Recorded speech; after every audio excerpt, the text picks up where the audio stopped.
মাঝরাতে বেলাল রাদিয়াল্লাহু আনহু ভালোবাসতেন নবীকে এমন ভাবে, প্রিয় নবীর ইন্তেকাল মোবারক হলো, শরীয়তের পর্দার আড়ালে নবী চলে গেলেন। সারা মদিনার ভিতরে কান্নার রোল, সারা মদিনার মানুষ বিমর্ষ। সাহাবীদের ঘরে খাওয়া নাই, ঘুম নাই। নবীর একটা উট ছিল, বাহন নাম কাসওয়া। কাসওয়ারে কেউ খাওয়াইতে পারে না, পানিও দিতে পারে না। কাসওয়া শুধু কাঁদে, চোখ বে বে বে বে পানি পড়ে। আরে কাসওয়ার ভাষা যদি সাহাবীরা জানতো, সাহাবীদের কলিজা ফেটে যাইতো। কাসওয়া খাবার খায় না রে, একটা উট নবীকে কেমনে ভালোবাসছে, একটা প্রাণী রাসূলকে কেমনে ভালোবাসছে। কাসওয়ার খাওয়া নাই, পানি নাই, কান্না করে, শুধু কান্দে, শুধু কান্দে, শুধু কান্দে। কেউ তারে খাওয়াইতে পারে না, কেউ তারে পানি দিতে পারে না, কেউ তার ভাষা বুঝে না, কেউ তার কষ্ট বুঝে না। কিছুদিন পরে কাসওয়া নবীর বিরহ বেদনা সহ্য করতে না পেরে একটা কুয়ার মধ্যে ঝাঁপিয়ে পড়ে কাসওয়া আল্লাহ নবীর দরবারে চলে যা।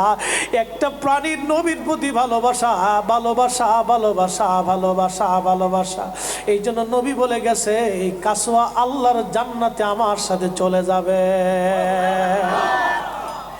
একটা প্রাণী যদি নবীকে ভালোবেসে জান্নাতে চলে যেতে পারে, আমরা মানুষ, আমরা নবীর উম্মত, আমরা নবীর উম্মত, আমরা সুন্নিরা নবীর গান গেয়ে গেয়ে, নবীর শান গেয়ে গেয়ে, নবীর পক্ষে কথা বলে বলে, দুরুদ ও সালাম পড়ে পড়ে, নবীর কদম ধরে ধরে আমরাও জান্নাতে চলে যাব। হাসতে হাসতে কথা বলেন, ঠিক না বেটে? নারে তাকবীর, নারে সালাত, নারে গাউসিয়া, আহলে সুন্নাত ওয়াল জামাত, মুফতি ফরিদুল আলম সাহেব। ফরিদুল আলম না, ফরিদি সাহেব। এসকে ছোটে অনেকে গায়ে ফরিদুদ্দিন জহিরি, কি যে জ্বালাত আছে। যা হোক, এটা মহাব্বতের জোশে আর কি।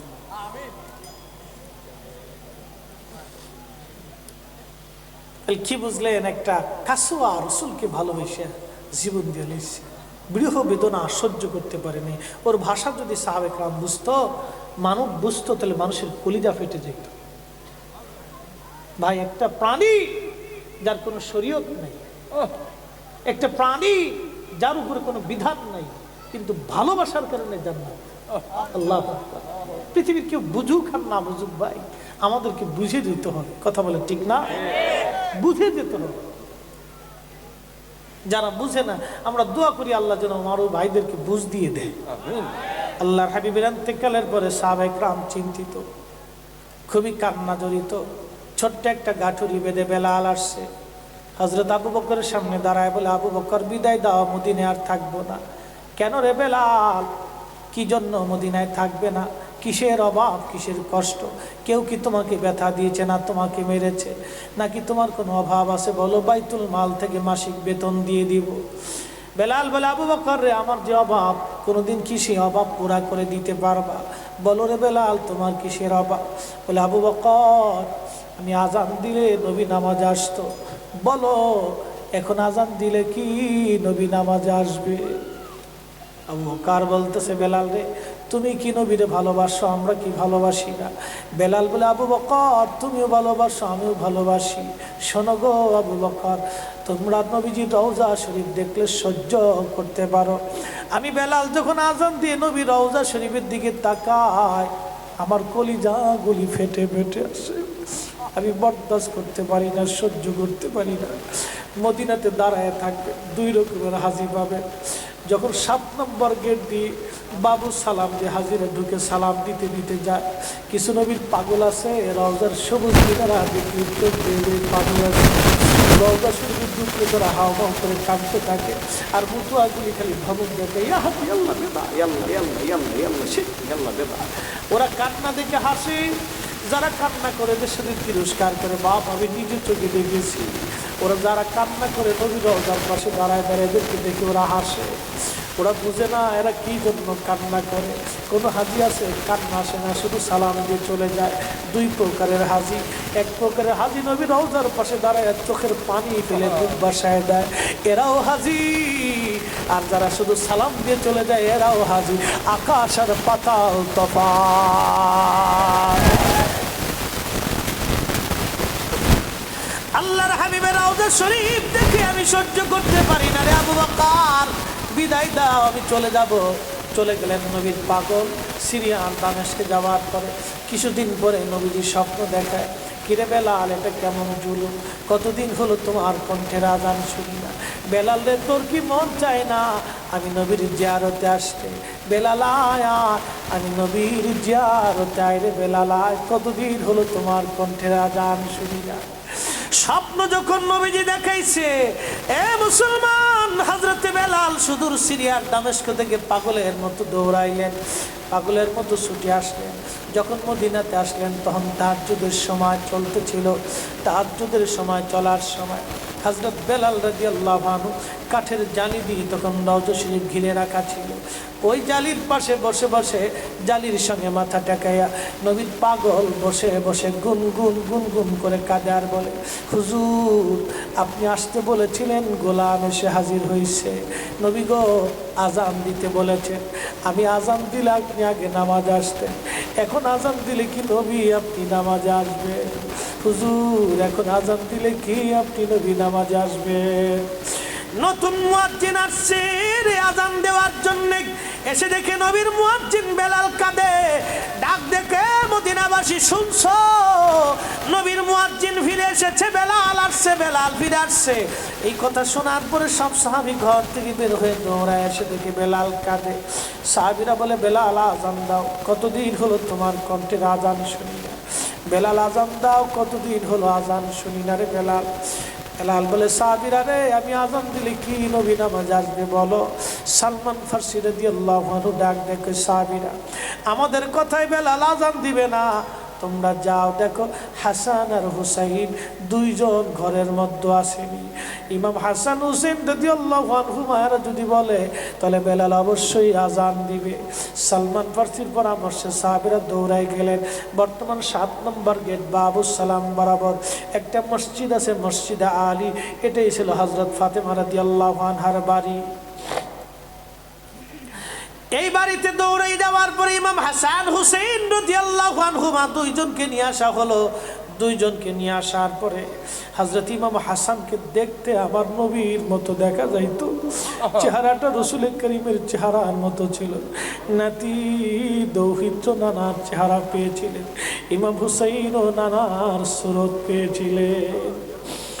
দুই ভাই নানার সুরত পেয়েছিলেন। হযরত বেলাল রওজা শরীফ থেকে উঠে হযরতে হাসানের বুকের মধ্যে মাথা ঠেকায় কাঁদতেছে, ইমাম হুসাইনের বুকের মধ্যে মাথা ঠেকায় কাঁদে। হযরত ইমাম হাসান ডাক দেখা, নানার মুয়াজ্জিন, কতদিন হলো তোমার কণ্ঠে আজান শুনি না। যেই কণ্ঠ দিয়া নানার আজান শুনাইতা, যাও গো ওই কণ্ঠ দিয়ে আমাদেরকে আজান শোনাইয়া যাও। যখন হযরতে বেলালের ইমাম হাসান এই কথা বললেন, হযরতে বেলাল দৌড়ায় গেলেন। যেই বনু নাজ্জার গোত্রের মহিলা সাহাবীর ছাদের উপরে দাঁড়ায় বেলাল আজান দিত। আবু দাউদের 519 নম্বর হাদিসের মধ্যে আসছে, প্রত্যেক ফজরের নামাজের সুবহ সাদিকের আগে বেলাল দাঁড়াইতেন। দাঁড়ায় আজানের আগে বলতেন, আল্লাহুম্মা ইন্নী আহমাদুকা ওয়া নাস্তাঈনুকা আলা কুরাইশিন ইউকিমুদ্দীনাক। প্রত্যেক ফজরের আজানের আগে এই দোয়াটা পড়ে বেলাল আজান শুরু করতেন। হযরত বেলাল রাদিয়াল্লাহু আনহু আজকে তাহাজ্জুদের আজান দিতে গেছে। আজান দিতে যাওয়ার পরে হযরত বেলাল যখন আজান দিলেন, আল্লাহু আকবার, আল্লাহু আকবার, আজানের মধুর ধ্বনি সারা মদিনার রন্দে রন্দে ছড়িয়ে গেল। মদিনার ঘর থেকে সব সাহাবী বের হয়ে দৌড় মারছে। আবার যখন বলেন আল্লাহু আকবার, আল্লাহু আকবার, সব সাহাবী, মহিলা, বৃদ্ধ, বনিতা ঘর থেকে বের হয়ে দৌড় মারছে। যখন বলল আশহাদু আল্লা ইলাহা ইল্লাল্লাহ, মদিনার ঘর থেকে সব মহিলারা ঘর থেকে বের হয়ে দৌড় মারছে রে, আর কান্না করে নবী বুঝি ফিরে আসছে রে। আবার যখন বলেন আশহাদু আল্লা ইলাহা ইল্লাল্লাহ, তখন মদিনার মানুষ কান্না করতেছিল, গুন গুন গুন গুন করে কান্না করে। মদিনার ভিতরে আওয়াজ বের হয়ে গেল, নবী বুঝি আসছে রে, নবী বুঝি ফিরে আসছে রে, নবী বুঝি ফিরে আসছে রে, নবী বুঝি আসছে। হযরত বেলাল যখন বলেন আশহাদু আন্না মুহাম্মাদুর রাসূলুল্লাহ, মদিনার মাটিগুলি থরথর থরথর করে কেঁপে উঠছে রে। মদিনার মানুষ মানুষের কান্না বেড়ে গেল। হযরতে বেলাল অজ্ঞান হয়ে জমিনের মধ্যে পড়ে গেলেন, তিনি বেহুশ। নবীর আশিক বেহুশ হয়ে গেলেন। বেলালের মতো আশিক যদি আমরা হইতাম, এ দুনিয়ায় নবীর দেখা পাইতাম, এ দুনিয়ায় নবীর দেখা পাইতাম। যখন হুঁশ ফিরে আসছে, রওজা শরীফের পাশে বসে বসে বেলাল কাদের বলে, হুজুর আজান দিতে বলেছিলেন, আজান দিয়েছি। হুজুর আমি আজান দিলে আগে নামাজে আসতেন, আজকে আজান দিলাম আপনি হুজুর আসেন নাই। যে আজান দিলে নবী আসবে না, আমি বেলালে আজান আর কোনোদিন দিব না। হযরতে বেলাল কিছুদিন পরে কলিজা ফেটে নবীর বিরহ বেদনা সহ্য করতে না পেরে তিনি চলে গিয়েছিলেন পরপারে। কলিজা ফেটে, কলিজা ফেটে, কলিজা ফেটে। এইভাবে সাহাবীরা নবীকে ভালোবেসে গেছে। কত সাহাবী কতভাবে নবীকে ভালোবাসছে রে। হযরত আবু বকরের কথা বলছিলাম, আম্মা জান আয়েশা ডেকে বলে, হুজুর আপনি, আম্মা জান আয়েশার মনটা বেজার হয়ে গেল। আল্লাহর নবী ডাক দিয়ে বলতেছিলেন, আয়েশা রে মনটা তোমার বেজার কেন হয়ে গেল? আম্মা জান বললেন, হুজুর দিনের জন্য আমার আব্বা জান সব সম্পদগুলি বিলীন করে দিয়েছে, ভালোবেসে আপনার সঙ্গে আমার বিবাহ শাদী দিয়েছে। ইয়া রাসূলুল্লাহ ভাবছিলাম আপনি আমার আব্বা জানের কথা বলবেন, যে আকাশের তুল্য নেক আমার আব্বা জানের আমল নামায় আছে। আল্লাহর নবী ডাক দেখো, আয়েশা রে তোমার আব্বা জানের এক রজনীর আমল যদি এক পাল্লায় দাও, আমার উম্মতের সব উম্মতের আমল যদি আর এক পাল্লায় দাও, আমার আবু বকরের এক রাত্র আমলের ওজনের সমান হবে না। আম্মা জান বলে, হুজুর কোন রাত, কোন রাত, কোন রাত? নবীজি বললেন, আয়েশা রে সেটা হিজরতের রাত। বহুদিন আগে বলেছিলাম আবু বকর হিজরত করা লাগতে পারে, এই কথার জন্য হিজরতের রজনীতে আমি হযরত আলীকে ঘরের মধ্যে রেখে আমি যখন চলে আসলাম হযরত আবু বকরের ঘরের দরজায় ছোট্ট করে টুকা দিয়ে বললাম, আবু বকর দরজা খোলো। সাথে সাথে দরজা খুলে গেল। জিজ্ঞেস করলাম, আবু বকর তুমি কি ঘুমাও নাই? আবু বকর ডেকে বলে, ইয়া নবী আল্লাহ বহুদিন আগে বলেছিলেন হিজরত করা লাগবে। হুজুর ওই দিন রজনী থেকে অদ্যবধি রজনীতে আমি কোনো রাত্রির জন্য বিছনায় পিঠ লাগাই নাই। আপনি নবীর অপেক্ষায় দরজার সাথে ঠেস মেরে দাঁড়ায় আমি জেগে থাকি, কখন আপনি আসবেন, কখন আপনি আসবেন, কখন আপনি আসবেন। আপনি যখন রাত্রিবেলা আসবেন আমি ঘুমাবো, আপনি ডাকবেন, কাফেররা টের পাবে, আপনাকে কষ্ট দিবে। হুজুর একটা রজনীর জন্য আমি বিছনায় পিঠ লাগাই নাই, আপনি নবীর অপেক্ষায় দাঁড়ায় রইছি, দাঁড়ায় আসি, দাঁড়ায় আসি, আমি ঘুমাই না। আয়েশা রে এই রজনী আল্লাহর কাছে এত ভালো লাগছে, এত ভালো। আরে সাহাবী আবু বকর নবীকে ভালোবেসে নবীর অপেক্ষায় দাঁড়ানোর জন্য, নবীর জন্য দাঁড়িয়ে থাকার জন্য, নবীর জন্য দাঁড়িয়ে থাকার জন্য আল্লাহ এত বড় প্রতিদান দিয়ে দিলেন, এত বড় বেনিফিট দিয়ে দিলেন, এত বড় বেনিফিট, এত বড় বেনিফিট, এত বড় মর্তবা, এত বড় মর্যাদা নবীর জন্য, নবীর জন্য, নবীর জন্য, নবীর জন্য, নবীর জন্য। সাহাবীরা নবীর জন্য দেওয়ানা, নবীর জন্য জীবন দিতেন, নবীর জন্য সংসার করতেন, নবীর জন্য ব্যবসা করতেন, নবীর জন্য ঈমান আনতেন, নবীর জন্য জীবন দিতেন, নবীর জন্য যুদ্ধে যাইতেন, নবীর জন্য আমল করতেন, নবীর জন্য কোরআন বুঝতেন, নবীর জন্য ঈমান আনতেন। আল্লাহ চিনেছে নবী দেখে, আল্লাহ বুঝেছে নবী দেখে, আল্লাহ চিনেছে নবী দেখে, ঈমান এনেছে নবী দেখে, কোরআন বুঝেছে নবী দেখে, কোরআন মেনেছে নবী দেখে। আমরাও সুন্নিরা কোরআন বুঝি নবী দেখে, দিন মানি নবী দেখে, আমরাও ঈমান আনি নবী দেখে, আমরাও ভালোবাসি নবীকে। আল্লাহ পেতে চাই নবী দেখে, আল্লাহ পেতে চাই নবীর মাধ্যমে, আল্লাহ পেতে চাই নবীকে ভালোবেসে। কথা বলেন ঠিক না বেঠে?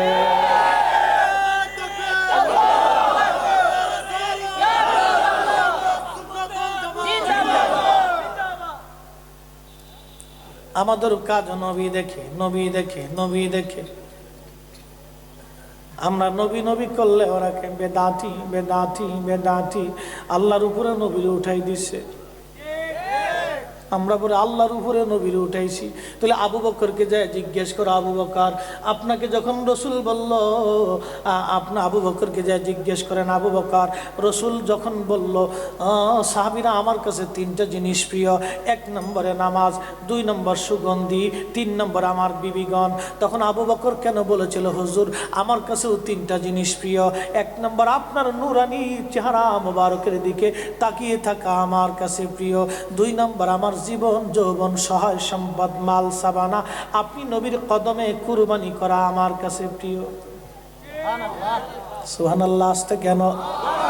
তাহলে আবু বকর কি কোরআনের আয়াত পড়ে না, ইন্না সালাতি ওয়া নুসুকি ওয়া মাহইয়ায়া ওয়া মামাতি লিল্লাহি রাব্বিল আলামিন, আমার জীবন, আমার সালাত, আমার নামাজ, আমার জিন্দেগি, আমার পুত্র, আমার সহায়, আমার সম্পদ, আমার জীবন, আমার স্ত্রী, আমার সংসার, আমার সব আল্লাহর জন্য।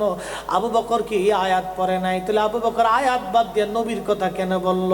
তাহলে আবু বকর আল্লাহর উপরে নবীর উঠাইছে, বইলে দিয়ে যাও, বইলে দিয়ে যাও, বইলে দিয়ে যাও, কিয়ামত পর্যন্ত সময়, কিয়ামত পর্যন্ত সময়।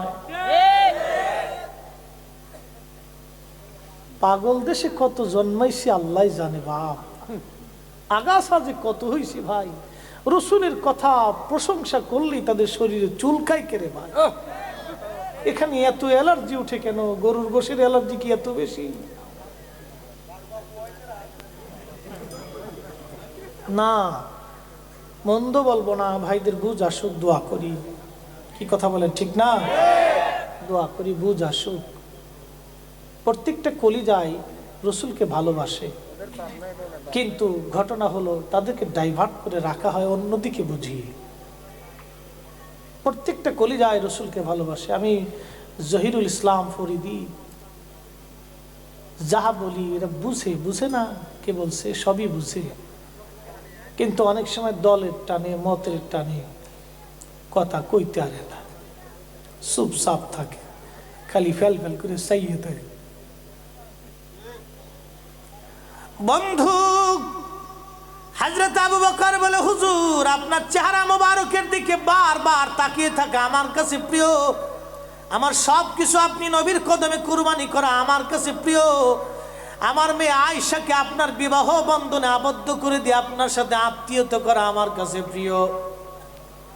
কি বুঝলেন? একজন সাহাবী তার জীবনের সব রসুলের কদমে সমর্পণ করে দিয়েছে। সুবহানাল্লাহ। তাবারক নিয়ে যাওয়ার পরে বলবেন একসাথে জোরে বলেন আল্লাহু আকবার।